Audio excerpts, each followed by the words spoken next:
Welcome back to என் hobbies YouTube channel. இன்னைக்கு நம்ம பார்க்க போற வீடியோ என்னது அப்படின்னு பாத்தீங்கன்னா, இன்னைக்கு ஆக்டர் விஜய் அவர்களுடைய பிறந்த நாளை முன்னிட்டு விஜய் அவர்களுடைய ஃபேக்ட்ஸ் தான் நாம இந்த வீடியோல பார்க்க போறோம். விஜய் ஃபேன்ஸா இருந்தீங்க அப்படின்னா இந்த வீடியோவை ஸ்கிப் பண்ணாம பாருங்க. அவங்களுக்கு புது புது இன்ட்ரெஸ்டிங்கான ஃபேக்ட்ஸ் வந்து இருக்கும். ஒரு சில ஃபேக்ட்ஸ் வந்து உங்களுக்கு தெரிஞ்சிருக்கலாம், ஒரு சில ஃபேக்ட்ஸ் வந்து தெரியாமலும் இருக்கலாம். அதனால வீடியோவை ஸ்கிப் பண்ணாம பாருங்க. வீடியோ பார்க்கறதுக்கு முன்னாடி நம்மளோட சேனலை மறக்காம சப்ஸ்கிரைப் பண்ணுங்க. அதுக்கு பக்கத்துல இருக்கிற பெல் ஐகானையும் கிளிக் பண்ணுங்க.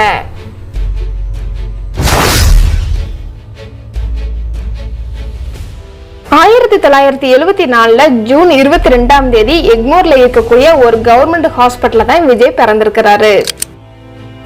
1992 நாளைய தீர்ப்பு அப்படிங்கிற படத்துல தான் விஜய் வந்து முதலாக ஹீரோவாக வந்து நடிச்சாருன்னு நம்ம எல்லாருக்குமே தெரியும். ஆனா அதுக்கு முன்னாடியே 1984 முதல் 88 வரை அவருடைய அப்பா சந்திரசேகர் டைரக்ட் பண்ண 6 படங்கள்ல குழந்தை நட்சத்திரமா நடிச்சிருக்கிறாரு. தளபதி விஜய் இதுவரைக்கும் 64 படங்கள் வந்து நடிச்சு முடிச்சிருக்கிறாரு. ரீசெண்டா நடிச்ச மாஸ்டர் திரைப்படத்துக்கு 80 கோடி ரூபாய் வந்து சம்பளம்னு சொல்லப்படுது. அடுத்த படம் நடிக்க போகும் 65வது திரைப்படத்துக்கு 100 கோடி சம்பளம் வேணும்னு பேசப்பட்டு இருக்குது. தளபதி விஜய் இன்னைக்கு 100 கோடி ரூபாய் சம்பளம் வாங்குற அளவுக்கு வளர்ந்திருக்கிறாரு. இன்னைக்கு இருக்கக்கூடிய நடிகர்கள்ல மிகப்பெரிய அளவுக்கு ரசிகர்கள் இருப்பது தளபதி விஜய் அவர்களுக்கு தான். ஆனா அவரு வந்து ஆக்டர் ரஜினிகாந்தோடைய மிகப்பெரிய ரசிகர் அப்படின்னு அவரே சொல்லியிருக்கிறாரு ஏகப்பட்ட இன்டர்வியூல. ரஜினிகாந்தோடைய திரைப்படங்களை பார்த்து இம்ப்ரெஸ் ஆகிதான் தானும் சினிமாவில நடிக்கணும்னு ஆசைப்பட்டதா அவரும் சொல்லியிருக்கிறாரு. ஆக்டர் ரஜினிகாந்த் நடிச்ச அண்ணாமலை திரைப்படத்தோடைய ஃபேமஸான டயலாக் பேசிதான் தன்னுடைய அப்பா வந்து இம்ப்ரெஸ் பண்ணிருக்கிறாரு. அதுக்கப்புறமாட்டி தான் வந்து நாளைய தீர்ப்பு அப்படிங்கிற திரைப்படத்துல விஜய் வந்து ஹீரோவா நடிக்கிறதுக்கு வாய்ப்பு வாங்கியிருக்கிறாரு. தளபதி விஜய் அவர்களுடைய தங்கச்சி வித்யா பேர்ல வருஷம் 250 பேருக்கு மாணவிகளுக்கு இலவசமா கல்வியும் பல்வேறு உதவிகளும் செஞ்சுட்டு வராராமா. அது மட்டும் இல்லாம தன்னுடைய சினிமா ப்ரொடக்ஷன் கம்பெனிக்கு விவி ப்ரொடக்ஷன், அதாவது வித்யா விஜய் ப்ரொடக்ஷன் அப்படின்னு பேர் வச்சிருக்கிறாங்க. தளபதி விஜய் நடிச்ச திரைப்படம் கேரளாவுல மலையாள படங்கள்ல வசூலை முறியடித்தது அப்படின்னு சொல்லியே ஆகணும். தளபதி விஜய் பல விருதுகள் வாங்கியிருந்தாலும் தமிழ்நாடு அரசின் மிக உயரிய விருதான கலைமாமணி விருதை தான் ஹீரோவாக நடிச்ச 6வது வருஷத்திலேயே தளபதி இந்த அவார்டா வாங்கியிருக்கிறாராமாம். விஜய்க்கு ஹெல்த் கண்டிஷன்ல ரொம்பவே வந்து அக்கறை அதிகம்னு சொல்றாங்க. எப்போதுமே டயட்டை வந்து தவறாம ஃபாலோ பண்ணுவாராமா. இவர் ஸ்நாக்ஸ் ஐட்டம்ஸ் அப்படின்னு சாப்பிடவே மாட்டாராமா. அப்படியே எடுத்துக்கிட்டாலுமே வந்து அளவோட நிப்பாட்டிக்குவாராமா. தளபதி விஜயின் முதல் படமான நாளைய தீர்ப்பு திரைப்படம் ரிலீஸ் ஆனப்போ ஒரு பிரபல பத்திரிகை என்ன பண்ணாங்க அப்படின்னா, விஜய் மூஞ்சிய வந்து தப்பா தரகுறவா வந்து பேசி பத்திரிகையில போட்டிருக்கிறாங்க. அப்போதைக்கு ஒரு நாள் நைட்டு ஃபுல்லாமே அழுதுருக்கிறாரு நம்ம விஜய். சில வருடங்களுக்கு அப்புறம் அதே பத்திரிகை தளபதியை புகழ்ந்து பத்திரிகையுடைய அட்டை பகுதியில வந்து விஜய் போட்டோவை போட்டது மட்டும் இல்லாம விஜயின் பேட்டிக்காக காத்து கிடந்திருக்கிறாங்க. இதுதான் விஜயோட வெற்றியா பார்க்கப்படுகிறது. காரை ஓவரா ஸ்பீடா ஓட்டி பல முறை போலீஸ் கிட்ட மாட்டிருக்கிறாராம். பல முறை போலீஸும் அவரை கண்டிச்சு அனுப்பி இருக்கிறாங்களாமா. காலேஜ் படிக்கும் போது தளபதி விஜய் அவர்கள் என்ன பண்ணாங்க அப்படின்னா, அவங்க அப்பா கிட்ட பைக் வாங்கி தர சொல்லி கேட்டிருக்கிறாங்க. அவரோட அப்பா வந்து பைக் வாங்கி தர மாட்டேன்னு சொல்லி இருக்கிறாங்க. இதனால அவங்க அப்பா கிட்ட வேலை செய்யற மேனேஜர்கிட்ட வந்து MIT பைக் இருக்குமா, அதுலதான் காலேஜுக்கு போவாராமா நம்ம தளபதி. தளபதி விஜய் தன்னோட படங்கள்ல ஃபர்ஸ்ட் டே ஃபர்ஸ்ட் ஷோ தியேட்டர்ல போய் பார்ப்பதை வழக்கமா வச்சிருக்கிறாரு. ரொம்பவே சிம்பிளா ஒரு டிஷர்ட் கேப்பும் முகத்துக்கு ஒரு மாஸ்கும் போட்டுக்கிட்டு சிம்பிளா தியேட்டர்ல பின்வாசல் வழியா தான் தியேட்டருக்கு போவாராமா வருவாராமா. ரசிகர்களோட ரியாக்ஷன் எல்லாமே வந்து நல்லா கவனிச்சுட்டு படம் முடிகிறதுக்கு முன்னாடி அங்க இருந்து கிளம்பிடுவாராமா. 1998 வெளியான பிரியமுடன் அப்படிங்கிற ஒரு படத்துல தளபதி வந்து ஒரு நெகட்டிவ் ரோல் வந்து பண்ணியிருப்பாரு.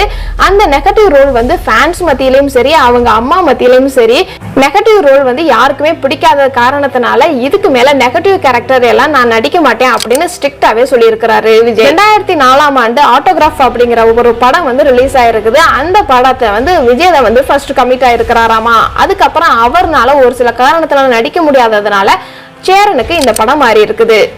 தளபதி விஜய் இதுவரைக்கும் 64 படங்கள்ல நடிச்சு முடிச்சிருக்கிறாரு. இந்த 64 படங்கள்ல 20 புதுமுக டைரக்டருக்கு வாய்ப்பு கொடுத்திருக்கிறாரு. இது தமிழ் சினிமாவில வேறு எந்த நடிகர்களும் செய்யாத ஒன்று. ஹாலிவுட் நடிகர்களுடைய ஒரு வீட்டை பார்த்து ரொம்பவே ஆச்சரியப்பட்டு பிரமித்து போய் அவரும் இதே மாதிரி ஒரு வீட்டை கட்டணும் அப்படின்னு நினைச்சு நீலாங்கரையில தன்னுடைய வீட்டையும் அதே போல கட்டியிருக்கிறாரு. ஒரு படத்துக்காண்டி ஒரு ஹார்ஸ் ரைடிங் சீன் இருந்திருக்குது. அந்த சீன் அப்ப குதிரையில இருந்து தவறி விழுந்த விஜய் சுமார் 100 அடி தூரத்துக்கு உருண்டே போய் விழுந்திருக்கிறாரு. ஆனாலும் பயம் இல்லாம ரீடேக்குக்காக ரெடியா இருக்கிறாரு. பயமே இல்லாம ரீடேக்குக்காக மறுபடியும் ஓகே சொல்லி இருக்கிறாராம் நம்ம தளபதி விஜய். விஜயோட திரைப்படங்களை இதுதான் அவருக்கு அந்த நேரத்துல மிகப்பெரிய ஆக்சிடென்டா பார்க்கப்படுது. சாதாரணமான திரைப்படங்கள்ல சோகமான காட்சிகள்லாம் நடிக்கும் போது கண்ணீர் வருவதற்காக கிளிசரின் பயன்படுத்துவாங்க. கத்தி மற்றும் மெர்சல் படங்கள்ல தளபதி விஜய் அவர்கள் கிளிசரின் பயன்படுத்தாமலே கண்ணீர் வர அளவுக்கு நடிச்சிருக்கிறாரு. இது சிவாஜி மற்றும் கமல் தான் இந்த மாதிரியெல்லாம் கிளிசரின் பயன்படுத்தாமலே கண்ணீர் வர்ற அளவுக்கு நடிப்பாங்களாமா. அவங்களுக்கு பிறகு விஜய் தான் கிளிசரின் பயன்படுத்தாம கண்ணீர் வர்ற அளவுக்கு நடிச்சிருக்கிறாரு. தளபதி விஜய்க்கு கதை, திரைக்கதை, வசனம் எழுதி சொந்தமா ஒரு படம் டைரக்ட் பண்ணணும் அப்படிங்கிறது ஆசையாமா. கூடிய சீக்கிரமே அதை எதிர்பார்க்கவும் நம்ம செய்யலாம் அப்படின்னு சொல்லி இருக்கிறாரு. சாதாரணமான டான்ஸ் மற்றும் சண்டை காட்சிகள்லாம் ஷூட்டிங் முன்னாடியே ஒரு ரிஹர்சல் செய்வது வழக்கமாக இருக்குமா. ஆனா தளபதி விஜய் டான்ஸ் மற்றும் சண்டை காட்சிகளுக்கு எந்த ஒரு ரிஹர்சலும் செய்ய மாட்டாராமா. டான்ஸ் மாஸ்டரும் சரி, ஃபைட் மாஸ்டரும் சரி, என்ன செய்வாங்களோ அதை ஒரு முறை பார்த்துட்டு அதை அப்படியே ஷூட்டிங் ஸ்பாட்லயே ரிப்பீட் பண்ணிடுவாராமா. தளபதி விஜய் அவர்கள் ரொம்பவே அமைதியானவங்க. அவங்க யார்கிட்டயுமே கோபமே படமாட்டாரா அப்படிங்கிறது நம்ம எல்லாருக்குமே தெரிஞ்ச ஒரு விஷயம். ஆனா அவருக்கும் ஒரே ஒரு விஷயத்துக்கு ரொம்பவே கோபம் வருமாமா. அது என்ன விஷயம் அப்படிங்கறது அவங்களுடைய நண்பர்கள் சொல்லி இருக்கிறாங்க. அது என்ன அப்படின்னு பார்த்தோம்னா, அவருடைய தலையில கை வச்சாலோ அவரோட தலைமுடியில கலைச்சாலோ அவருக்கு ரொம்பவே கோபம் வரும்னு அவருடைய நண்பர்கள் மத்தியில சொல்லப்படுது. விஜய் எப்போதுமே தன்னுடைய ஃபேன்ஸுக்கு சப்போர்ட் பண்ணுவாராமா. எவ்வளவுதான் ஷூட்டிங்ல பிஸியா இருந்தாலுமே ஏதாவது ஒரு ஃபேன்ஸ் தன்னை மீட் பண்ணணும் அப்படின்னு வந்துட்டாங்க அப்படின்னா அவங்கள மீட் பண்ணிட்டு தான் அடுத்த வேலையே பார்ப்பாராம். ரஜினி அவர்கள் 1980s செஞ்ச மாதிரி மாசத்துக்கு 2 தடவை செகண்ட் சண்டே மற்றும் 4th சண்டே ரசிகர்களை மீட் பண்றாரு. ஆரம்பத்துல சென்னை சாலிகிராமத்துல இருந்த ஆபீஸ்ல ரசிகர்களை எல்லாமே மீட் பண்ணிட்டே இருந்தாரு விஜய். டிராபிக் ஜாம் மற்றும் போலீஸுக்கு கெடுபிடி இது மாதிரியான பல ரீசன்னால நீலாங்கரையில இருக்கிற தன்னோட வீட்டுல விஜயோட ஃபேன்ஸ் மீட் பண்ணிக்கிட்டு இருக்காங்க. ஆக்டர் விஜய் அவர்கள் என்னதான் பெரிய ஆக்டரா இருந்தாலுமே அவருக்கும் ரொம்ப பிடிச்ச ஆக்டர் அமிதாப். ஜுவல்லரி ஆட்ஸ் எல்லாம் விஜய் நடிச்சாலுமே அவருக்கு நகை அப்படிங்கிற ஒரு விஷயம் அவ்வளவா பிடிக்கவே பிடிக்காதான். எப்பயாவது ரொம்ப ரேரா கையில ஒரே ஒரு மோதிரம் மட்டும் தான் போடுவாராம். ஆக்டர் விஜய் அவர்களுக்கு பிளாக் கலர் கார்ஸ்னா ரொம்பவே இஷ்டமாம். விஜய் அம்மாவோட பாட்டுக்கு ரொம்ப பெரிய பெரிய பெரிய ஃபேன்ஸா நடிக்க வர்றதுக்கு முன்னாடி அம்மாவோட கச்சேரி எங்க நடந்தாலுமே ஆளா போய் உட்கார்ந்துருவாராம்.